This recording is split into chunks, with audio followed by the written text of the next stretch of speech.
डोंबिवलीकरांसाठी 3 आठवड्यात दुसऱ्यांदा धक्कादायक बातमी समोर आली आहे.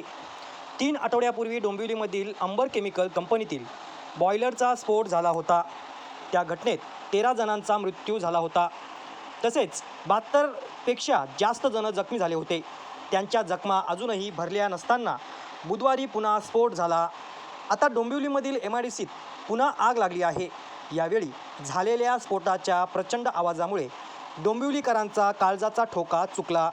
दूरपर्यंत धुरांचे लोट दिसून आले. 3 आठवड्यापूर्वीच दृश्य पुन्हा ताजे झाले आहे. घटनास्थळी अग्निशमन दलाच्या गाड्या दाखल झाल्या आहेत.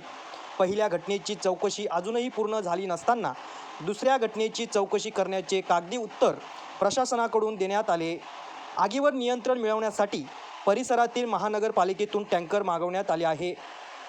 कल्याण, बदलापूर, उल्हासनगरमधून अग्निशमन दलाचे बंब घटनास्थळी दाखल झाले आहे. परंतु 2 तासानंतरही आगीवर नियंत्रण मिळाले नाही.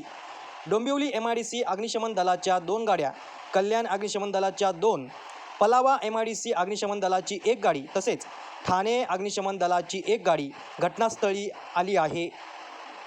डोंबिवलीमधील धक्कादायक कंपन्या बंद कराव्या अशी मागणी आता येथील परिसरातील नागरिकांनी केली आहे. Bureau report YML news, Dombivli.